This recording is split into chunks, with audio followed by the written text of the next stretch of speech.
It was a dark and stormy night. As the wind howled through the trees, the heavy rain battered against the windows with relentless fury. The only light came from the occasional flashes of lightning, briefly illuminating the dimly lit room.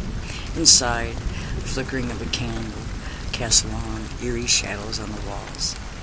A distant thunderclap echoed, shaking the very foundations of the house. In the corner of the room, I sat perfectly still, eyes fixed on the door, as if waiting for something or someone. The air felt thick with tension, as if the storm outside was mirroring the turmoil within. Suddenly a knock came, soft at first, and then louder, each one more insistent than the last. Who could it be in such a dreadful storm?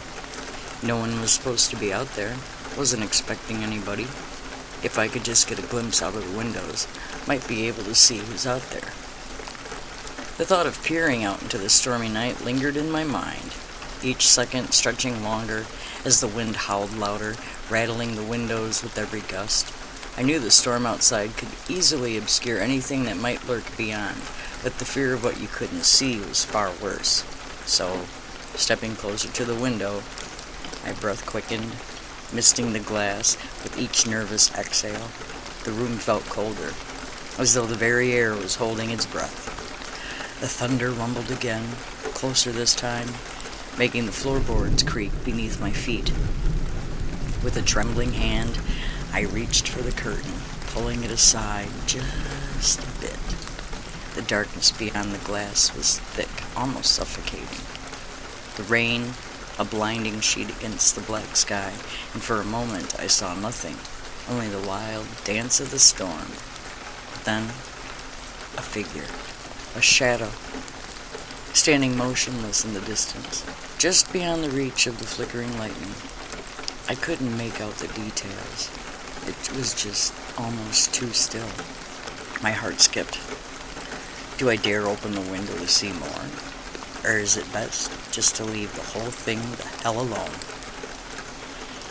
Well, the decision seemed to hang in the air, as heavy as the storm itself. My body tensed, a mixture of curiosity and dread curling in my chest. Every instinct screamed at me to retreat, to leave the unknown outside where it belonged, yet the allure of answers gnawed at me. That figure. Who was it?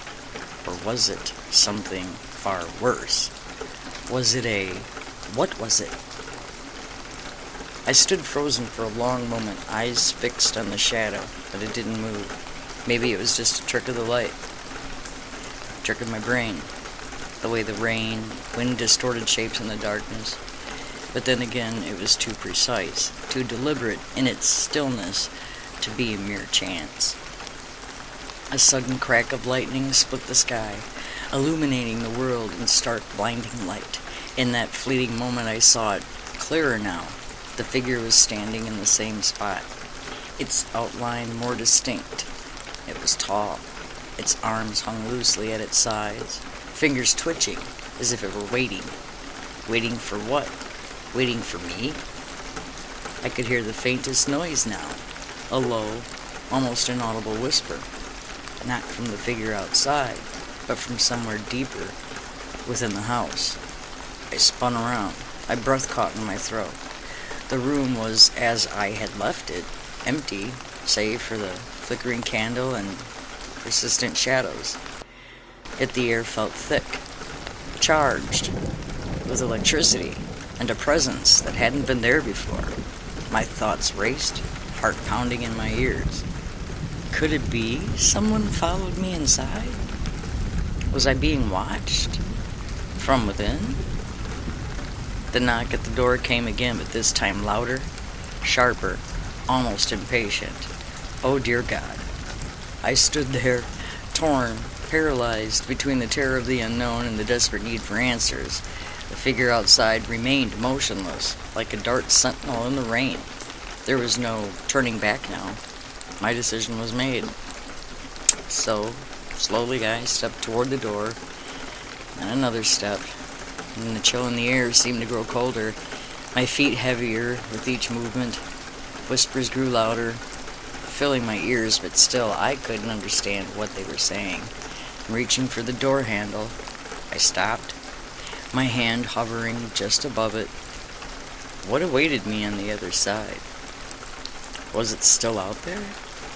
Or had something even darker slipped inside? No choice. It wasn't the window. It had not been the window, never as a choice, and now I had to open the door. The air thickened with anticipation, every second stretching longer than the last. The whispers were now like voices, a cacophony in my mind, urging me, pushing me forward. My heart pounded in my chest, louder than the storm outside, but there was no turning back. Not now, not after everything that had brought me here. I gripped the door handle. My palms slicked with sweat despite the cold. With the final breath, I turned it.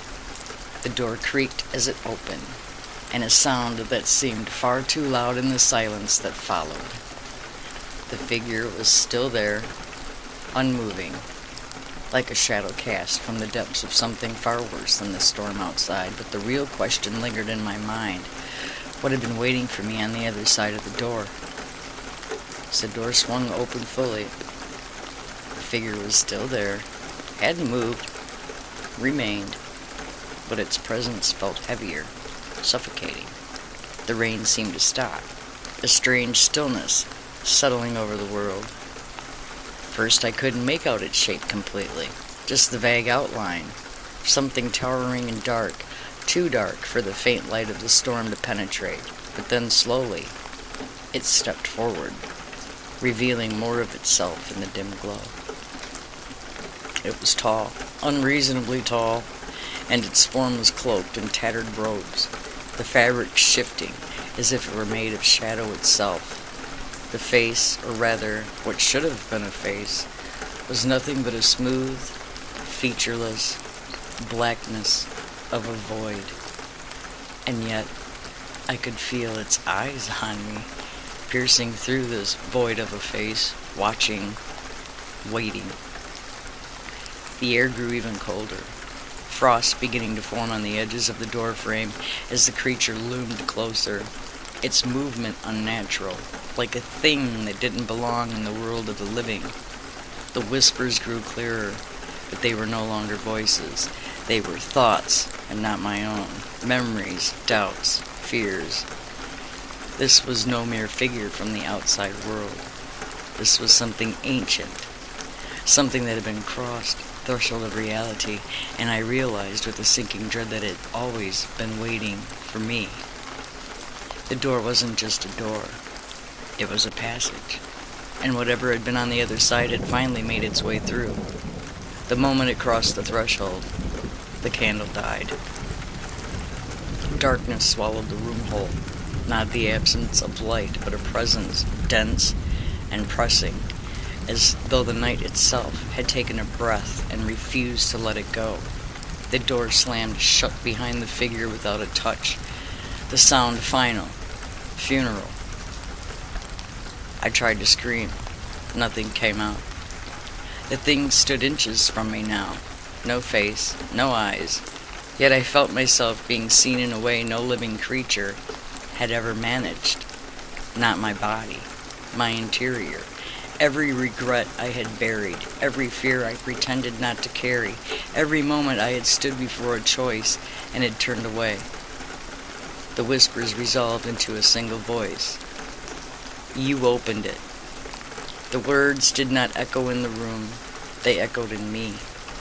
I staggered back, my spine hitting the wall, breath tearing in and out of my lungs. You knocked. I managed to rasp. You came for me. A pause, and then the truth delivered without cruelty, because cruelty wasn't necessary. No, I waited. The shadows peeled back from its form, not revealing a monster, but something worse. Familiarity. In the black surface, where a face should have been, images bloomed like oil on water. My own memories. Doors I had closed. Words I had swallowed. People I had lost, not through fate, but through silence. The house groaned, timbers bending inward as if the walls themselves were listening. Every door you did not open fed me, it continued. Every truth you left unspoken widened the passage. I shook my head violently.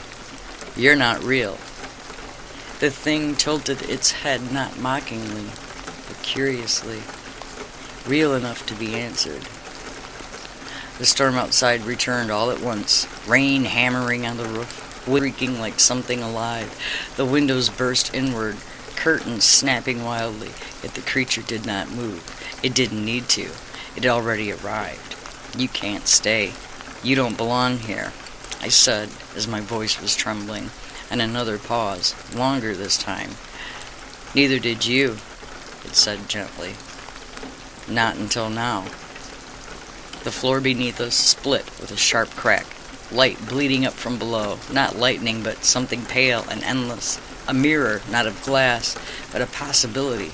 I saw myself reflected there, smaller, younger, standing before countless doors, each marked with the moment I had been too afraid to face.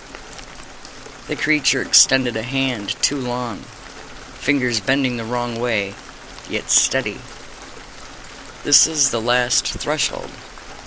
You may step back and live as you have, half lit, half locked. Or you may step forward, and I will no longer need to follow you. The whisper stopped. The house waited. I looked at the door behind me, the one I had opened, thinking the danger lay outside, and I finally understood. The storm had never been the warning. The knock had never been the threat. It was the invitation. I took its hand, and for the first time, the dark did not feel empty. And as always, I thank you for watching.